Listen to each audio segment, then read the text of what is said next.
Adventure and Pipeman on W4CY Radio.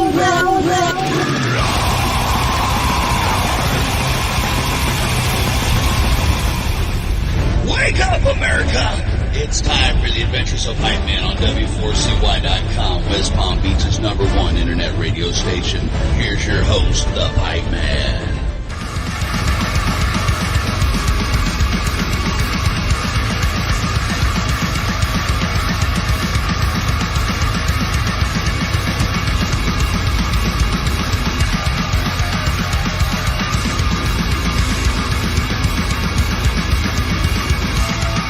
This is the Pipeman here on the Adventures of Pipeman W4CY Radio, and I'm here with our next guest, who we're in, like, I wouldn't say neighboring because it's not that close, but we're kind of in neighboring Latin countries because I'm in Costa Rica right now, and if I'm correct, he's in Chile right now, and but I know we're not that close because he's like hours ahead of me. But we don't have any time zone change here. But more importantly, his music is badass, and his band is badass. So let's welcome to the show Fernando from Ater. Hey, thank you very much for having me on the show, Pipeman. Oh, my pleasure. So, question, what's the weather like in Chile right now? Right now we're going into fall, so the days are finally getting more gray and more chilly. I get tired of the summer quite quick, actually, to be honest with you. See, that's interesting because, you know, you talk to different people throughout the world. They have different viewpoints on things like weather, you know, so Right. we in the United States, at least where I'm from in New Jersey, like the summer is so short that we're bummed out when it's over. We spend the rest of the year, can't wait for summer to start again. Yeah. No, I totally get that. It depends where you're from, I guess, and what you're used to.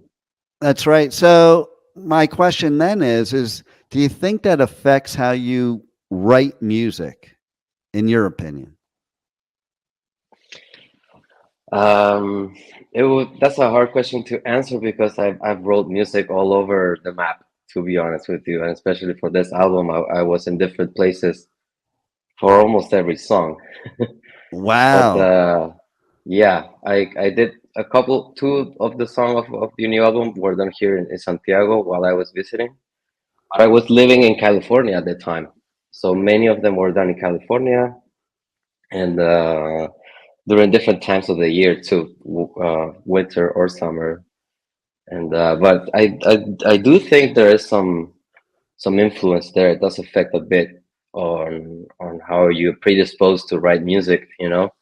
And my preference is usually colder weather. And so what makes you prefer the colder weather? You know, because everybody is different. Some prefer the hot, some prefer the colder, some don't care at all. What makes you prefer the colder? Right.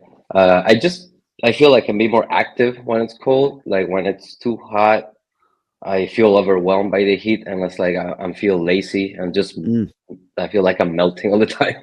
Right. And when it's cold, I feel more productive. I feel like I'm able to do stuff without getting so tired so quick. You know, I agree with that. And perfect example of that is, you know, it's known in the northeastern United States, like places like New York, New Jersey, Pennsylvania, Connecticut, all those states, that during the winter, everybody's hustling, you know, and it's like, because it's cold out, there's two things. One, you're not distracted by other things you could be doing. Two, it does get your blood pumping. Like when it's hot out, it's like, you don't even feel like doing anything. Exactly. Now, on the other hand, there's also the moods, like, you know, like in New Jersey, at least, when it gets gray in the winter, it gets kind of depressing, you know, opposed to when you go out in the sunlight and it's kind of invigorating. So I think all these things play a role, especially in metal type music, you know, Definitely. that plays a role in the music itself, because I think the tone of the music kind of can match those type of feelings and weather patterns that go along with those feelings. I definitely agree 100% with that. Yeah, I think the colder weather makes it just sort of easier. It like sets you up for these colder feelings, and pouring them out into music is easier definitely when it's cold. Now, Somber was recorded during COVID, correct? Right. During the lockdown. So I've been saying, that if you're going to take a positive out of the pandemic for the music industry, because it really kind of sucked for the music industry, but if you're going to pull a positive out of it, is I think artists got a chance to jump off that hamster wheel of like having no time to be creative, and they're just on the go, go, go, that you were able to slow down. And I think some of the best music ever is going to come out of that pandemic, because it's like old school. You can sit down and create and really take your time to make the song what you want it to be. Did you find that? I agree with that. Although our situation was different, and it wasn't like the best scenario to just sit down and make music. We were struggling with our personal and financial lives quite a bit. But I see what you're saying with other bands that were a bit more established, and they were able to continue to just write music without the time constraints of, oh, I have to go on tour in like 2 months or whatever. And some really amazing music has been coming out, and it shows. But on our side, two of our members, that's me and Josh, we both had to like move out of California and looking for economic opportunities. So that it just delayed the whole process. We wanted originally Somber to be out like by the end of 2021, actually, or around that time, maybe beginning of 2022. And here we are, first half of 2024, getting ready to release it. And that, that answers that, because here we are, 2024, releasing it. And it's kind of like and the fact that it's called Somber, even that says something about the whole process of even making this album, in my opinion. Yeah. Yeah, for So, sure. So what, for people that have never heard your music before, how would you describe this new music, to where they can get a feel of what the music's all about without necessarily, I hate like labeling genres. I like to hear when an artist thinks of their music, how they describe their music. Yeah.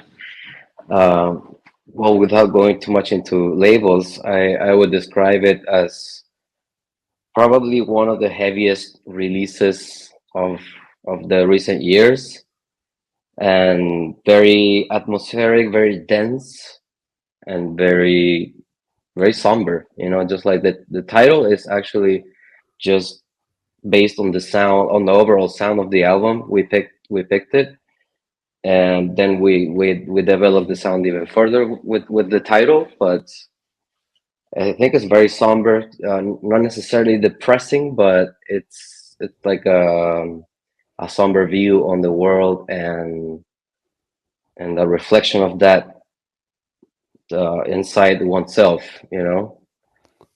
Yeah, well, listen, that's real to me, and I think music should be real, and we are experiencing that in the world, and I think music should reflect that. And now, of course, I would say the new lineup too has created like even more of a vision of how your music should be. Is that correct? Absolutely correct. Yeah, when the new lineup came up together, we were discussing ideas of how to present the band live, and aesthetically as well as many other aspects. But immediately we realized, oh, we're on the same page here. Like, we all want to do the same stuff, and that's, I think, why the package ended up being sort of cohesive, and what we worked on for the first video that we presented, Ignis Immortalis. I think a lot a lot of that hard work to them because we all agreed on what we wanted to do, and it was awesome. That's so important too. Like, because I've been around a lot of bands, like especially in the beginning, and they're just not on the same page a lot of times. And they may make great music, but that's when it doesn't last. It doesn't have that long lasting. I think it's so important to be all on the same page.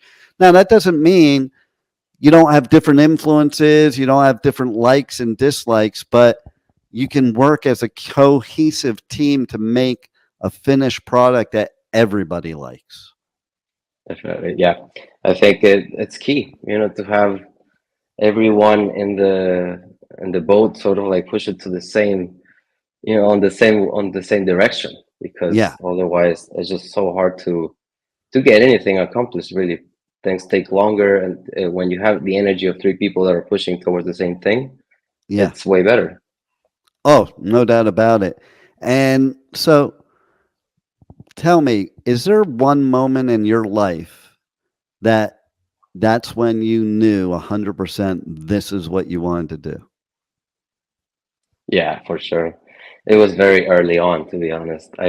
This is like I never had it. Pretty much, I never had any doubts that I wanted to be a full-time musician, and ended up being a producer instead. And now I'm like kind of like shooting for my music career. But I think it was when I was about 8 years old, and my mom had one of his like hippie old friends come home to visit, and he sat down on my little brother's like kid-sized drum set, and he destroyed it basically. Like played it on Primus, I believe, John the Fisherman or something like that, and I was like blown away.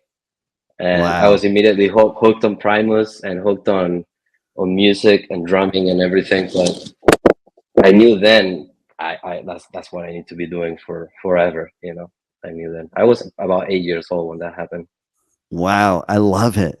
See, Yeah, I love hearing stuff like that because I think that is when it starts, when you're like young and you first get exposed to music. And like I've had experiences along the way that, only other people like us could understand. It's like, I, it's even the thing when I talk to people, even that I went to high school with, and they're like, yeah, I used to like metal. And my answer is, well, then you never liked metal. you know, there's not a used to, like yeah, maybe it was your fad for a little while, but yeah, I think it's something that's like kind of ingrained in you. And I mean, music is the best therapy out there. I know during the pandemic, I kept telling people, I don't care if somebody gets on stage, some kid with a recorder, if it's a live show, I need to go, because I think there's just something about diving into music, especially heavy music, that gets you kind of like in this zone. And a lot of people think it's depressing, but it's the exact opposite. yeah. I 100% agree, because I'm also obviously a huge metal fan, and like some of my favorite bands and albums have actually helped me pull out of some very dark moments in my life. And Yeah. I totally relate to what you're saying. And yeah, I think it's wrong when people judge it, saying, yeah, I don't know, that's depressing or that's aggressive or whatever, like I understand that, but when you actually give it a chance, it might stir up those darker feelings in you, but that's also helping you kind of like chewing them up and like processing them, and they're not No doubt. stuck in there anymore. So it helps you release it. That's how I see it. That's the way I look at the mosh pit, man. It's a healthy way to get out aggression and stops you from, kicking somebody's ass out on the street, from, Exactly. And plus you you're know, having fun while at it, and releasing a lot. It's great. no, and camaraderie. Like that's one thing people that have never been to a metal show don't realize the family and the camaraderie, and there are no outcasts there. And I think that in and of Yeah. itself is great therapy. And I think a lot of the people that don't understand, they really don't listen to the lyrics. Maybe they can't make out the lyrics, or, that, but when you really understand the lyrics of a lot of songs, it's not what people think it is on face value. Absolutely. That's so correct. Yeah. It gets a lot of judgment, but just like you said, metal is like a big old family, and people are very, friendly and polite one to another for the most part. And that's a worldwide thing. You will see the same traits in metalheads here in Chile, as well as in Brazil, as well as in Germany, and everywhere where I've been and been to a metal show has been the same experience, and I love that. Exactly. Yep, I do too. So now, how do our listeners join your family and connect with you on socials, on the web, get the new music, check out merch, tour dates, all that good stuff? Sweet, yeah. So yeah, please keep an eye out for our stuff, because we have a new album coming out April 19th. Obviously, you can find us on Instagram, is where we are most active, and it's at Ater _dark. Okay, and then on YouTube we have a lot of material coming out, and you can find us there at Ater Metal. So just type in Ater and we'll pop on there. And what else? We have our brand new website, ater.cl. Very short URL there. And yeah, that's about it. We are about to announce a tour in Latin American countries, so keep an eye out for that. That's probably the easiest and best way to join our family. I love it, and I love that your album's dropping on April 19th, because that's my oldest daughter's birthday. You're like the second interview in a week that something was dropping on her birthday, so that's pretty cool. That's great. Awesome. So any final words you want to leave our listeners with that we haven't covered already, that you want them to know about the band and your music and anything that's upcoming? Yeah, keep an eye on for tours, and please go watch our latest music videos. We put a lot of hard work into them, and thanks for tuning in, and please check us out. Well, thank you for making us great music, and thanks for being on the Adventures of Pipeman. I love it. Thank you, Pipeman. I appreciate it. Thank you for listening to the Adventures of Pipeman on W4CY Radio.